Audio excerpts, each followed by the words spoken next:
Power team ഇപ്പോൾ സാബുവിനെ പേടിച്ചാണ് ഇരിക്കുന്നത്. രാവിലെ തന്നെ സാബു വിളിച്ചിട്ട് പവർ ടീമിനെ വിളിച്ച് സംസാരിക്കുന്നുണ്ടായിരുന്നു. അവരെങ്ങനെ പവർ ടീമിലെത്തി, ഓരോരുത്തരെങ്ങനെ എത്തി എന്നൊക്കെ ചോദിച്ചുകൊണ്ട് പവർ ടീമിൻ്റെ അടുത്ത് ഒരുപാട് കാര്യങ്ങൾ സംസാരിക്കുന്നുണ്ടായിരുന്നു. എന്നിട്ട് ഇവർ എന്തൊക്കെയാണ് ചെയ്യുന്നത്, ഇവരുടെ കാര്യങ്ങൾ എങ്ങനെ എന്നൊക്കെ പവർ ടീമിൽ നിന്ന് അവിടെ സാബു മനസ്സിലാക്കി. അതിനുശേഷം പവർ ടീം റൂമിൽ വന്ന് നിന്നുകൊണ്ട് സംസാരിക്കുന്നുണ്ട്. ആളുടെ ഉദ്ദേശം മറ്റെന്തോ ആണ് എന്ന് ഇവർ ഗ്രൂപ്പായി നിന്ന് സംസാരിക്കുന്നുണ്ട്.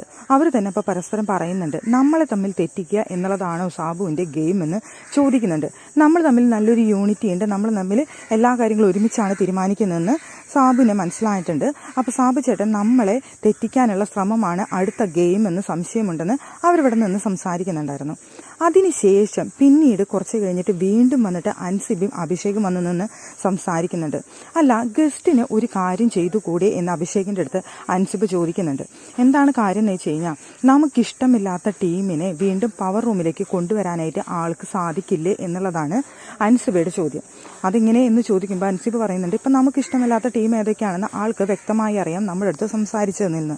അവർക്ക് കൂടുതൽ പോയിന്റുകൾ കൊടുത്തുകൊണ്ട് അവരെ ഫസ്റ്റിലെത്തിക്കാൻ ആൾ ശ്രമിച്ചുകൂടെ? അങ്ങനെ വന്നിട്ട് നമ്മൾ ഈ പവർ റൂമിലേക്ക് അവരെ കയറ്റുക, നമ്മുടെ ശത്രുക്കളെ കയറ്റുക, നമ്മളെ ഇതിൽ നിന്ന് ഇറക്കുക എന്ന് ആൾക്ക് പ്ലാൻ ചെയ്ത് ചെയ്യാൻ സാധിക്കുന്ന കാര്യമല്ലേ എന്ന് അൻസിബ പറയുമ്പോൾ അഭിഷേക് പറയുന്നുണ്ട്, അതൊന്നും ഓർക്കുമ്പോൾ ശരിയാണ്, ആളത് ചെയ്യാം.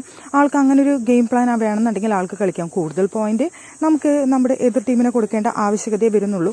വന്നിട്ട് നമ്മളെ ഇതിൽ നിന്ന് പുറത്തിറക്കി ആൾക്ക് വേണ്ട ടീമിനെ അകത്തേക്ക് കയറ്റാനായിട്ട് സാധിക്കുമെന്ന് പറയുന്നുണ്ട്.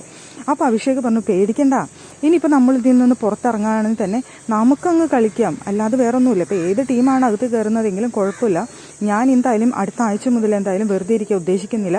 ഇനി ഞാൻ നല്ല പുറത്തിറങ്ങി കളിക്കാൻ തന്നെയാണ് ഉദ്ദേശിക്കുന്നത്. നല്ലത് ഞാൻ കൊടുക്കും, നല്ലത് ഞാൻ സംസാരിക്കുമെന്ന് അഭിഷേക് പറയുന്നുണ്ട്. അപ്പോൾ അൻസിബ് പറഞ്ഞു, അപ്പോൾ അങ്ങനെ ചെയ്യാമല്ലേ, ഇനിയിപ്പോൾ എങ്ങാനും അവർ കയറാണെന്നുണ്ടെങ്കിൽ നമുക്ക് വിട്ട് പണി കൊടുക്കാമല്ലേ എന്ന് അവൾ ചോദിക്കുന്നുണ്ട്. സത്യത്തിൽ പവർ ടീം ഇപ്പോൾ ഏറ്റവും കൂടുതൽ പേടിക്കുന്നത് സാബുമോനെയാണ്. സാബുവിൻ്റെ ഗെയിം പ്ലാൻ എന്താണ്, സാബു എന്താണ് ഉദ്ദേശിക്കുന്നത് എന്നുള്ള ടെൻഷനിലാണ് സത്യത്തിൽ പവർ ടീം.